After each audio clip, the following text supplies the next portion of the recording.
자, 얘들아 조용. 자, 시작 눌렀어. 자, 시작하겠습니다. 자, 우리 지난 시간에 뭘 배웠는지 잠깐 복습하고 시작해 볼까요? 지난 시간에 그리고 나서 또 주말이 지났잖아. 너희들 또 많이 까먹었을 거라고 한번 리마인드 해보고 다시 오늘 그 내용을 나가보도록 합시다. 자, 우리 들어와. 지난 시간에 뭐 배웠었니?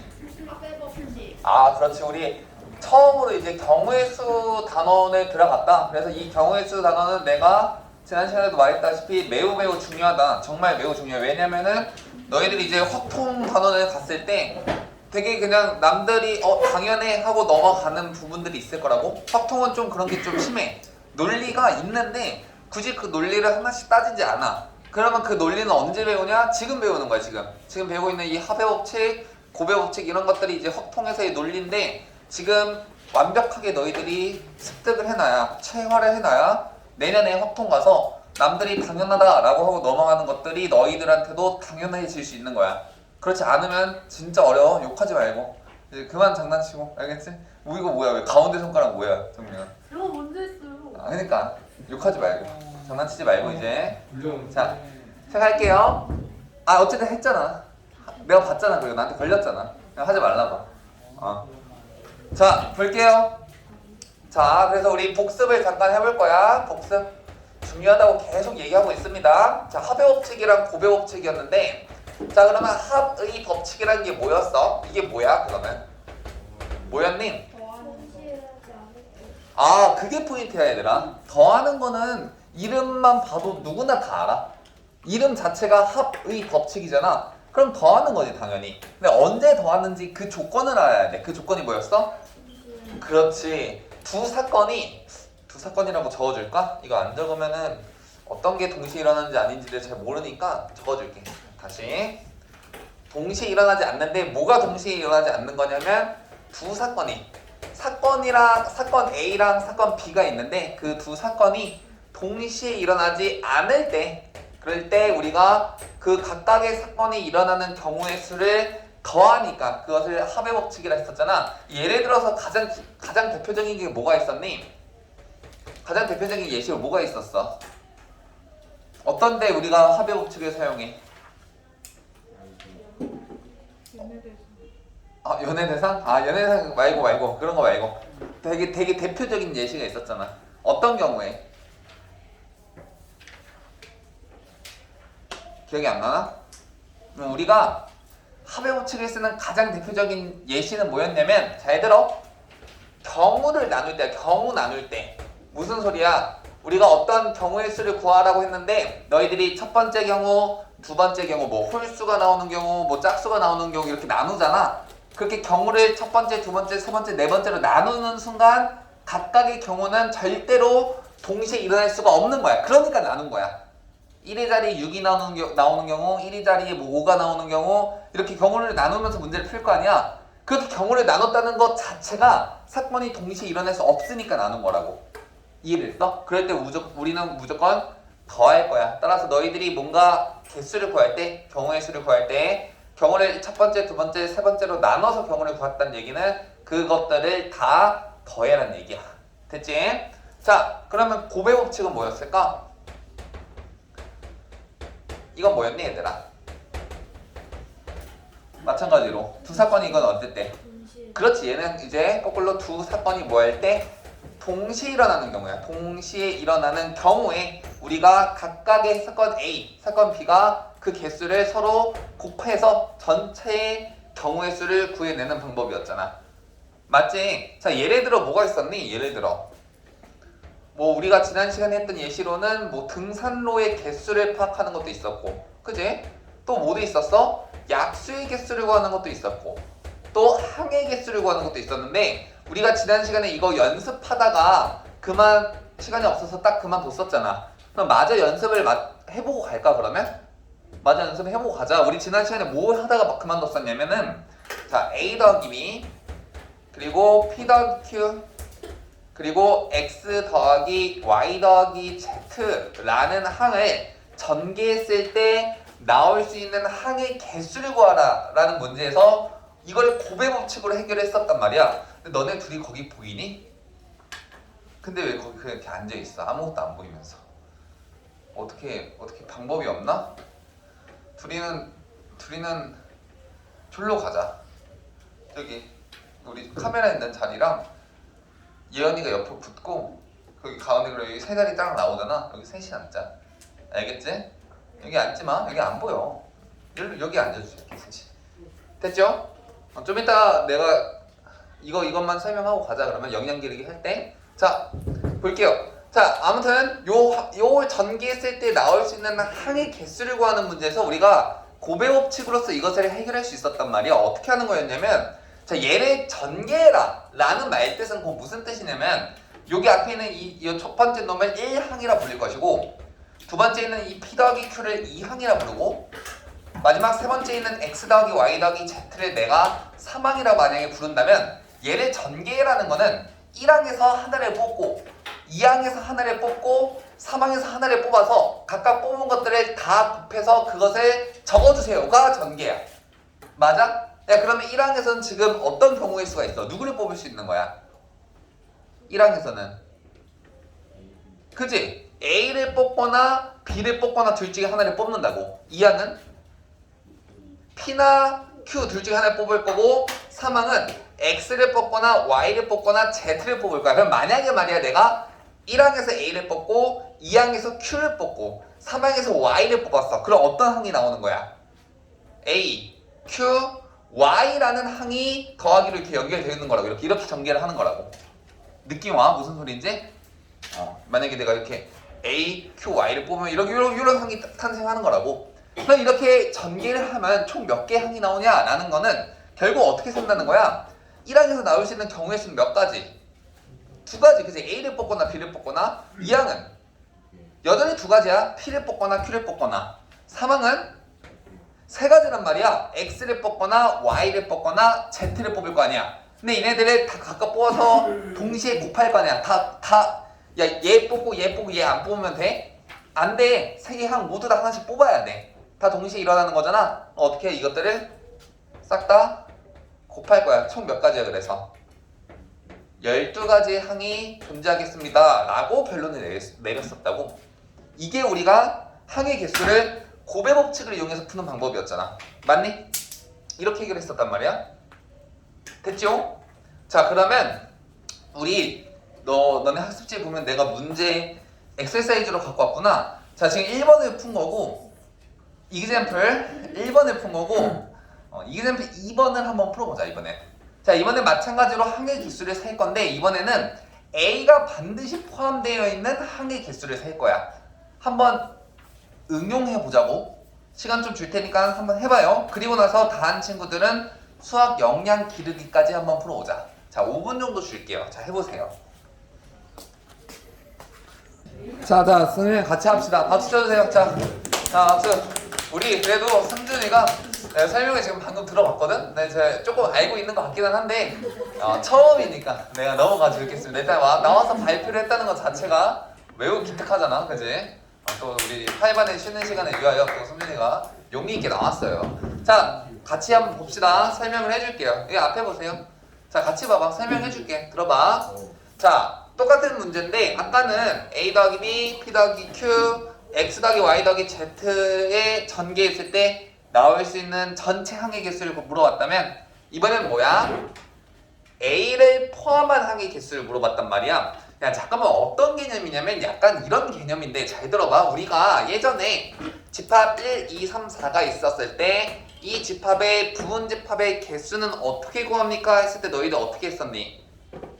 부분집합의 개수 그지? 2의 몇 승? 그럼 여기서는 4승에서 총 16개의 부분집합의 개수가 있습니다 라고 했고, 이걸로 어떻게 구했었냐면 이런 식으로 했단 말이야. 부분집합을 구해낼 건데 그 부분집합에는 여기 있는 원소들이 들어갈 수도 있고 안 들어갈 수도 있고 총 두 가지의 경우가 있었잖아. 그러니까 1, 첫 번째 1이라는 원소도 들어갈 수도 있고 안 들어갈 수도 있고 두 가지, 2라는 원소가 들어갈 수도 있고 안 들어갈 수 있고 두 가지, 3이라는 원소 들어갈 수 있고 안 들어갈 두 가지, 그 다음에 4도 들어갈 수 있고 안 들어갈 수 있고 두 가지 해서 2 곱하기 2의 4승 이렇게 구하는 거 아니었어?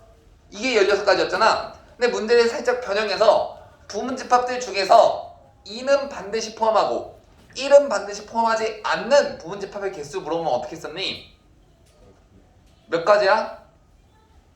2는 반드시 포함하고 1은 반드시 포함하지 않는 부분집합의 개수는 네 가지지. 어떻게 했었어? 원래는 1이 들어가거나 안 들어가거나 두 가지 경우가 있었는데 얘를 어떻게 하라고? 반드시 넣지 말라고. 그러면 두 가지가 아니라 뭐겠어? 한 가지로 바뀌는 거고. 2도 마찬가지야. 원래는 들어가거나 안 들어가거나 두 가지 경우의 수가 나왔었는데 얘는 무조건 집어넣으라잖아. 그럼 얘도 몇 가지야 그냥? 한 가지. 남은 3이랑 4만 들어가거나 안 들어가거나 두 가지에서 총 4가지의 경우의 수가 나온단 말이야. 기억나? 네. 부분집합의 개수를 구하는 방법 했었잖아. 마찬가지야. 여기도 어떻게 하는 거냐면 잘 들어봐. 원래는 A랑 B 둘 중에 A를 뽑거나 B를 뽑거나 두 가지, P랑 Q 둘 중에 P를 뽑거나 Q를 뽑거나 둘 중에 하나니까 두 가지.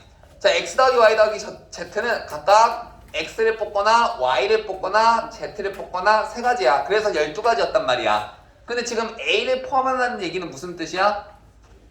A를 포함한다는 얘기는 첫 번째에서 무조건 뭘 뽑는다는 얘기야? 무조건 A를 뽑으라는 얘기야. 첫 번째 항에서 1항에서 B를 뽑으면 안 돼. 그러면 A를 포함할 수가 없단 말이야. A를 포함한다는 얘기는 무조건 A를 뽑아라. 그러니까 얘가 두 가지가 아니라 몇 가지가 되는 거야? 한 가지. 얘가 두 가지가 아니라 한 가지가 되는 거라서 따라서 1 곱하기 2 곱하기 3 그래서 6인 거야. 이해됐어 얘들아? 네. 이 집합의 부분집합의 개수를 구하는 것과 완벽하게 동일한 논리를 가지고 노는 거라고. 됐지? 오케이. 이게 곱의 법칙의 두 번째 예시였습니다. 항의 개수를 구하는 방법 기억해두세요. 자, 넘어갑시다. 그럼 이제 영양기르기가 있는데 보자. 영양기르기는 지금 문제가 좀 길어. 그럼 같이 읽어볼까? 여기 내가 간략하게 적어놨어. 자, 어떤 숫자들을 구할 거야. 두 자리 자연수 중에서 두 가지 조건에 만족해야 돼. 첫 번째는 0을 포함하지 않는데. 자, 0을 포함하지 않는데 0이라는 숫자가 들어가면 안 되고, 두 번째는 뭐라 돼 있냐면 같은 숫자가 연속으로 나타나지 않아야 된대. 그게 무슨 뜻이냐면 이런 것들 안 된다고. 여기 뭐 0 포함하지 않는 거는 뭐 20, 20 이런 숫자 안 돼. 그러니까 같은 숫자가 연속으로 나타나는 건 뭐야? 2 이런 것도 안 돼. 이런 것들이 다 빼주라는 얘기잖아. 맞아? 자, 그래서 주현이가 아주 잘 풀었지? 자, 윤도의 방법은 뭐냐면 0을 포함하지 않는 것과 연속한 반복되는 숫자를 각각 구해서 그냥 빼자 라는 얘기였잖아. 그래서 자, 0을 포함하는 숫자를 구해봤더니 10, 20, 30 점점점에서 몇 시까지? 90까지 총 몇 개? 9개. 같은 숫자가 연속으로 나오는 거는 11, 22, 99까지 해서 9개 여전히. 그럼 총 몇 개야? 18개지. 근데 전체 두 자리 숫자가 몇 개야? 전체 두 자리 숫자의 개수는 90개란 말이야. 그래서 90에서 18개를 빼면 총 72개. 이게 합의 법칙이잖아. 왜 합의 법칙이야? 경우를 두 가지로 나눈 거 아니야. 0을 포함하는 경우, 같은 숫자가 연속되는 경우, 각각의 경우에 대해서 개수를 구한 다음에 둘을 더했잖아. 그래서 합의 법칙이야. 근데 잘 들어. 이 문제는 이렇게 해도 괜찮아. 왜?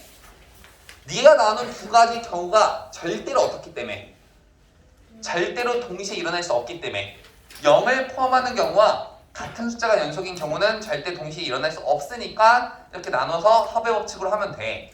근데 가끔씩 문제가 조금 꼬아지면 어떻게 나오니? 0을 뭔가 첫 번째 사건, 두 번째 사건이 있으면 그 둘이 분명히 교집합, 공통된 부분의 숫자가 있을 거란 말이야. 그건 어떻게 해줘야 돼 그러면? 다시 더해줘야 돼. 무슨 소리인지 알겠어? 둘 다 너희들이 경우의 수 문제에서 제일 많이 실수하는 게 이런 거야. 첫 번째 경우, 두 번째 경우를 나눴는데 둘이 완전히 동시에 같이 일어나지 않는 게 아닌 원소들이 있을 수 있어. 그런 것들은 둘 다 빼버리면 안 되니까 다시 더해줘야 된다고. 자, 근데 이거를 이제 합의 법칙으로 구하면 그렇게 구하는 건데 곱의 법칙으로 구하면 훨씬 더 간단하게 구할 수 있어. 잘 들어봐. 어떻게 할 거냐면 이렇게 해볼 거야. 자, 두 자리 자연수를 뽑을 거 아니야. 맞지? 자, 그럼 첫 번째 10의 자리에 들어갈 수 있는 숫자들은 총 몇 가지가 올 수 있다는 거야? 10의 자리에는 몇 가지 숫자가 들어올 수 있니? 그지? 1부터 시작해서 몇 가지? 9까지 들어올 수 있잖아. 아니 선생님 0은요? 0 안 된다 그랬어. 왜? 두 자릿수니까. 두 자릿수니까 0은 안 돼. 그래서 9가지 숫자가 이렇게 쏙 들어올 수 있단 말이야. 자, 그럼 각각의 경우에 대해서 여기에 지금 1부터 9까지 숫자가 들어와 있을 텐데 그 각각의 경우에 대해서 1의 자리는 총 몇 가지 숫자가 들어올 수 있는 거야? 왜 8가지? 9가지 아니야? 여기도 1부터 9까지 들어올 수 있는 거잖아. 그럼 9가지 아니야? 왜 아니야 재현아? 이미 10의 자리에서 선택된 그지? 근데 이미 12자리에 선택된 숫자 그게 뭔지는 몰라? 걔가 3일 수도 있고 4일 수도 있고 뭔지는 모르겠지만 이미 12자리에서 내가 어떤 숫자를 선택했다면 그 숫자는 여기에 들어갈 수가 없잖아. 그치? 연속된 숫자는 안 된다 그랬으니까. 그럼 몇 가지라고? 9가지가 아니라 8가지라고. 그래서 9 곱하기 8은 72. 이런 식으로 문제를 해결해낼 수 있다는 거야. 이게 곱의 법칙으로 이 문제를 푸는 방법이야. 되겠니? 둘 다 할 줄 알아야 돼요, 여러분. 그러면 곱의 법칙이 훨씬 더 간단하니까 아이 선생님 우리는 곱의 법칙만 연습하나요? 아니에요. 나중에 가면은 합의 법칙과 곱의 법칙이 항상 짬뽕돼서 나와. 반드시 경우의 수를 이렇게 나누고 각각의 경우를 구할 때 곱의 법칙을 활용한단 말이야. 둘 다 할 줄 아셔야 돼요. 둘 다. 됐지요? 이해했어? 이거 무슨 소린지? 자, 넘어갈게요. 그러면 자, 뒤로 넘겨서 자, 이제 우리가 복습은 여기까지가 복습이고 사실 자, 오늘 배우고자 했던 게 사실 따로 있었지? 자, 오늘 배우자고 했던 거는 제목이 뭐라 적혀있니? 근데 오늘은 이제 사실 순열이라는 새로운 개념에 대해서 한번 배워보려고 했단 말이지. 순열. 자, 그러면 이름부터 좀 어마무시해. 순열. 순열? 도대체 무슨 뜻일까? 순열. 무슨 뜻일 것 같아, 얘들아? 순서를 나열하다. 순서를 나열하다. 비슷했어. 순서를 나열하다. 약간 그런 의미이긴 한데, 자, 그러면 이 당최 이게 뭔 소리인지 모르는 처음 들어보는 친구도 있을 거 아니야? 한번 우리가 또 역시나 마찬가지로 실생활 예시를 통해서 한번 학습을 해보자고. 자, 봅시다. 좀 쉽게 알려줄게. 잘 들어봐. 자, 우리가 이제 학교에 우리 뭐 급식을 우리가 정하지 않았지만 만약에 너희들이 학급 전교 학급 뭐라 그러지? 대회의? 전교생을 대상으로 하는 학급 회의를 뭐라고 부르니? 대의원 회의를 했다 쳐봐. 거기서 학교 급식을 정해. 자, 그래서 너희들 급식을 정할 수가 있어. 메뉴가 후보가 몇 가지가 나왔어. 자, 골라주세요. 뭐 추천해주세요. 뭐가 있을까? 예를 들어서 너네 급식 때 먹고 싶은 게 뭐가 있어? 선지해장국. 뭐라 입안 약간 좀 이상하다니까. 선지해장국. 오케이, 그래. 선지해장국이 먹고 싶대. 전날 술을 거하게 드시고 있는 우리 정민이. 또 너네 먹고 싶은 거 다 말해봐봐. 뭐가 먹고 싶어? 난 프렌치 토스트. 얼마나 세련돼. 야, 약간 이런 거 너네들 입에 이런 게 나와야 되는 거 아니야? 선지해장국.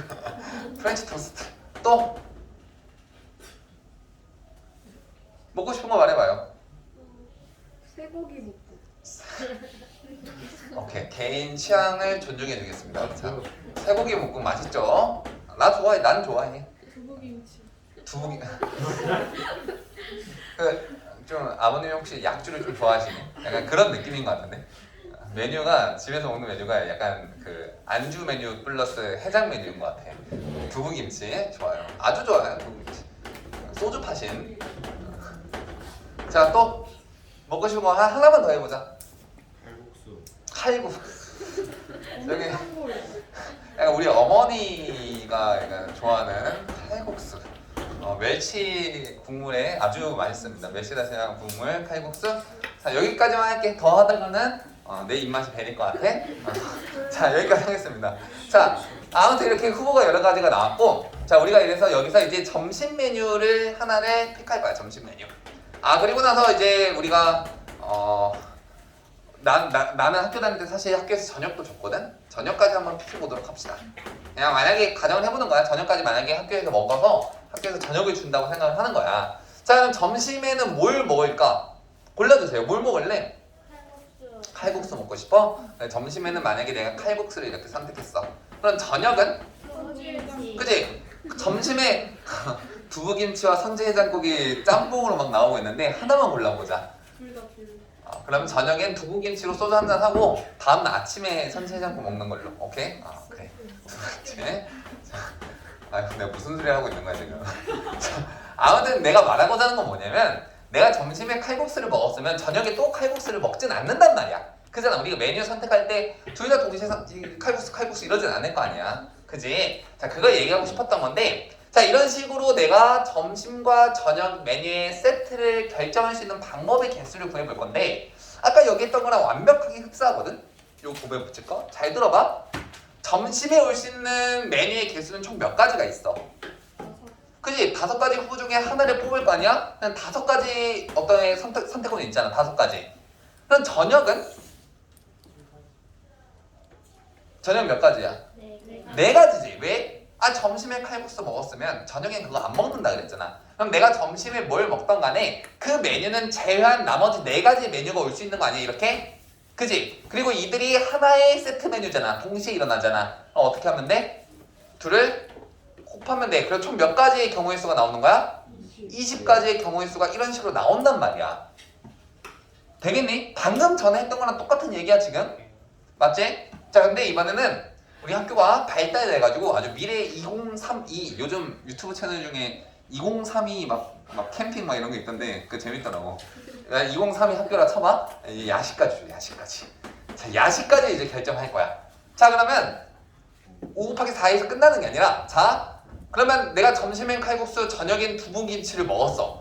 그러면 야식 때는 또 뭘 먹을래?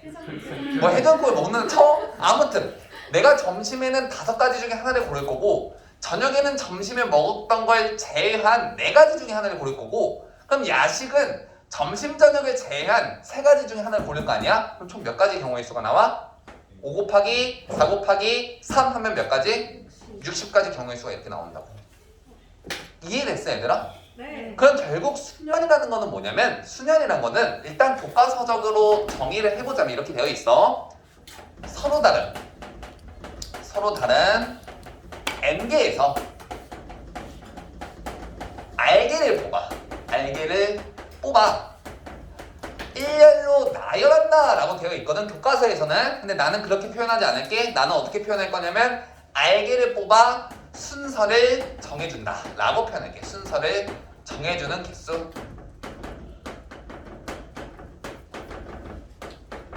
너무 어렵지 얘들아. 다 머릿속에 삭제시켜버리고 수녀는 뭐다? 그냥 기억하세요. 수녀는 급식입니다 라고 기억하시면 되는 거야. 되겠지? 너무 거창하게 기억하지 마세요. 수녀는 그냥 급식이야. 급식 메뉴 후보 5가지 중에서 점심 저녁 야식을 고르는 가지수를 결정하는 게 곧 수년이라고. 이렇게 기억하시면 돼 그냥. 되겠지? 자 기호로는 이거를 우리가 어떻게 쓰기 시작하냐면 기호로는 n p를 조금 크게 써. 이렇게 n보다는 좀 더 2배 정도 크게 쓰고 그 오른쪽 아래 다시 작게 쓴단 말이야. 이렇게 기호를 쓰고 자 이 기호의 의미는 뭐냐면 여기 적혀 있어. 뭐 중에? 서로 다른 n개 중에서 몇 개를 뽑아? 알개를 뽑아 순서를 정해주는 방법이라고. 그럼 방금 우리가 점심 저녁 야식을 뽑은 이 경우의 수는 수열의 기호로 나타내면 어떻게 나타낼 수 있겠니 얘는? 총 몇 가지의 후보가 있었어? 5가지 후보가 있었고 그 중에서 몇 개를 뽑았어? 총 하나 둘 셋 점심 저녁 야식 중에 3가지를 뽑아서 제일 중요한 건 뭐라고? 순서를 정해줬다고. 내가 칼국수 두부김치하고 뭐 했었지 마지막? 선지해장국이었니? 네. 선지해장국 여기 뽑았잖아. 근데 이걸 뽑고 그냥 끝나는 게 아니라 뽑기만 하고 끝나는 게 아니라 뽑고 나서 어떻게 했어? 누가 점심이고 누가 저녁이고 누가 야식인지를 정해줬잖아. 그게 포인트야. 정해줬잖아. 자 포인트 잡아줄게. 뽑고 끝나는 게 아니라 순서를 정해줘야 돼.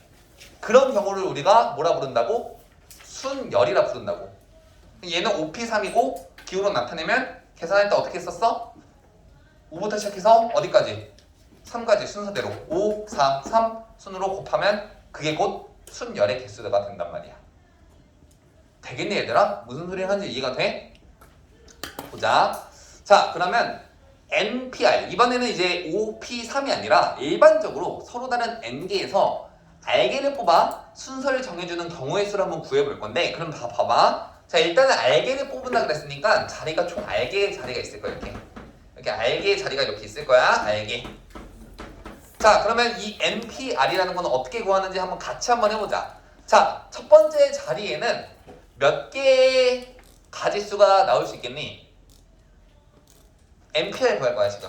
총 몇 개가 있어? N개의 서로 다른 어떤 항이 있을 거 아니야. 항목이. 그 중에서 한 개를 뽑으니까 총 몇 가지 경우가 나올 수 있겠어? N가지 경우가 이렇게 튀어나온단 말이야. 자 그럼 두 번째 자리는? N-2. 그지? 이미 여기서 뽑은 거는 다시 뽑지 않는다고? 서로 다른 이었으니까 하나 뽑았으면 내가 점심에 칼국수 먹었으면 저녁엔 칼국수 먹지 않는단 말이야. 자 그럼 몇 가지? n-1가지. 그럼 세 번째 자리는 n-2가지가 되겠지. 둘을 빼야 될 거 아니야. 첫 번째, 두 번째 뽑은 건 빼고 나머지 중에서 하나를 뽑을 거니까 n-2가지 경우가 나온다고. 잘 들어. 집중해. 그러면 마지막에 있는 이 R번째 자리에는 몇 가지 경우가 나오겠습니까? 이게 첫 번째고 얘가 두 번째고 first지. th가 아니라 first, second, third. 여기는 R번째 뭐가 나오겠니? 몇 가지? n-R. 잘 다시 한번 생각해보자. 자, 첫 번째는 n-몇이야? 0. 두 번째는 n-1. 세 번째는 n-2. 그럼 R번째는 n-R-1이 되겠지. 이렇게 되겠니? 요거 조심해야 돼. 되겠어? 자 그럼 결국 순열의 NPR은 결국 어떻게 구하면 되는 거야? n부터 시작해서 어디까지 곱하면 되는 거야?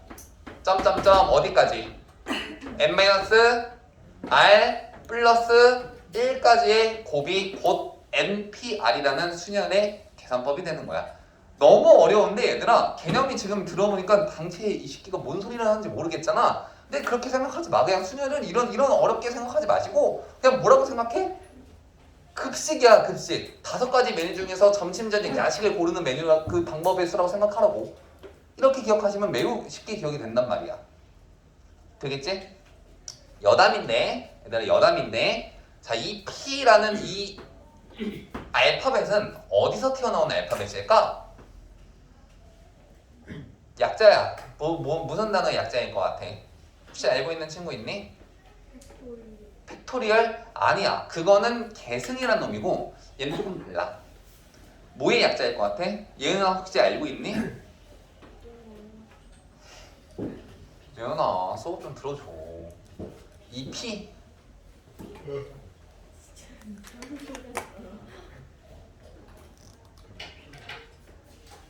알고 있는 사람? 아? 피자? 급식이라 그래서 피자라고 하는 거야 지금? 뭐라고? 그렇지. 펄뮤테이션이라는 놈의 약자인데 중요하진 않나? 펄뮤테이션이 그냥 영어로 순열이라는 뜻이야. 적을 때는 이거를 어떻게 적냐면 펄뮤테이션. 써주세요. 아 그래? 적어줄게요. 펄뮤테이션. 난 적어준다 했지 영어로 적어준다는 말은 한 적 없어요. 자 펄뮤테이션. 절대 몰라서 안 적는 게 맞아. PER MU TION이겠지 뭐.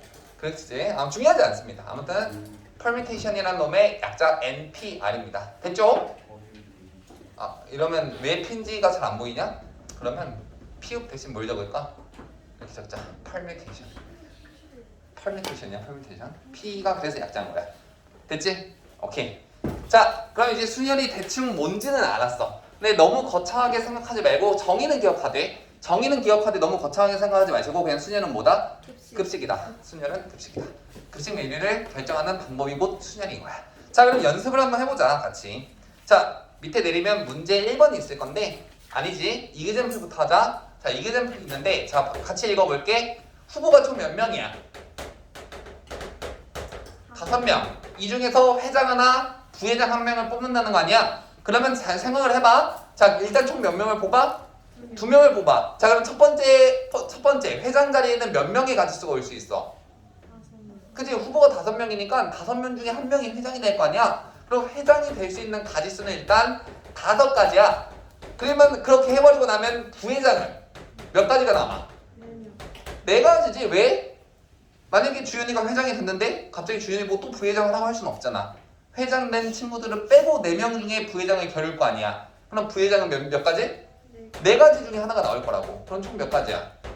20가지. 이거야. 그냥 펄뮤테이션이야 이게. 이게 펄뮤테이션이라고. 두 번째도 봐볼까? 자 봐봐. 학급이 몇 개 학급이 있어? 학급이 총 3개가 있고 작품이 총 몇 개?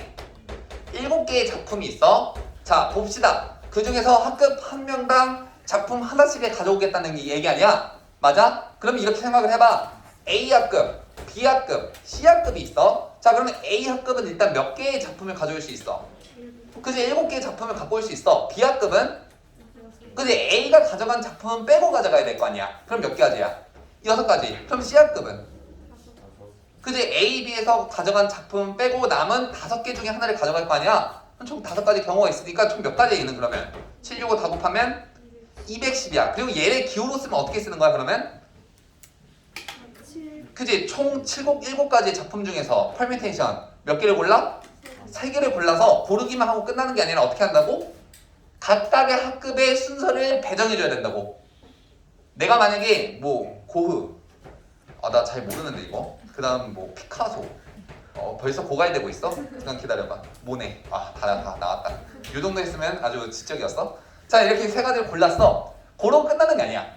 누가 고흐를 가져가고 누가 피카소를 가져가고 누가 모네를 가져갈지를 정해주는 것까지라고. 이해했어? 고르고 끝나는 게 아니라 고르고 나서 순서를 정해주는 경우의 수가 퍼뮤테이션이야. 됐지? 오케이. 자 그러면 순열이 이제 대충 너희들 머릿속에 어떤 이미지로 잡혀 있는지 모르겠지만 어느 정도 이제 조각이 좀 낮춰졌을 거라 생각이 돼. 자 그러면 문제 1번과 문제 2번에 이제 너희들이 한번 스스로 한번 해봅시다. 한 5분 줄게 얘도. 자 한번 해보세요. 시작. 또 우리 재현이와 우리 정민이가 아주 잘 풀어졌는데 자 문제 1번부터 볼게요. 문제 1번부터 자 서로 다른 4개 상자에다가 공을 1개씩만 넣을 거야. 서로 다른 공 1개씩만 넣을 건데 자 어떻게 할 거냐면은 얘는 어떻게 생각을 할 거냐면 이렇게 생각을 하는 거야. 공이 3개고 상자가 4개잖아. 자 봐봐. 상자가 A, B, C, D라는 상자가 있고 공이 1, 2, 3이라는 공이 있어. 이렇게 빨간색으로 할까? 1, 2, 3.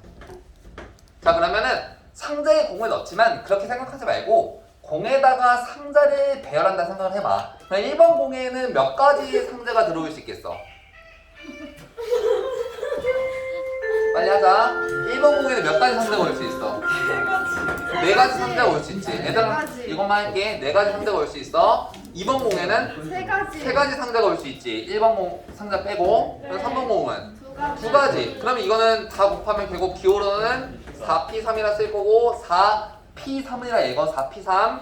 원래는 4 퍼뮤테이션 3이라 읽어야 되는데 그거는 교과서에서만 그렇게 읽게 해. 우리는 4P3이라 읽습니다. 그럼 계산하면 4, 3이 다 곱하면 정답 24. 자 문제 2번은 6P3이 나오게 하는 예시를 만들려고 그랬는데 역시 우리 알바짬이 가장 높으신 우리 나보다도 더 높을 것 같아. 알바짬이 많은 우리 정민이가 잘 만들었지? 어묵꼬치 만드는데 6가지 메뉴가 있어. 그 중에서 3가지를 골라서 꼬치 하나에 꽂는 거야. 그 방법의 수를 구하면 자, 첫 번째 들어갈 꼬치는 6가지가 나올 거고 첫 번째 염통을 꽂았는데 두 번째 또 염통 꽂으면 고객한테 컴플레인 받아요. 그럼 두 번째는 염통 아닌 나머지 5가지 중에 하나 꽂을 거고 마지막 3번째 꽂을 거는 앞에서 2개 꽂지 않은 거 꽂을 거고 그럼 기호로는 뭐라 쓰면 돼? 6가지 중에 3가지를 뽑아서 순서를 부여했잖아. 6P3이라 쓰고 계산은 정답 120가지가 나오겠습니다. 자 여기까지 할게요. 고생했어요.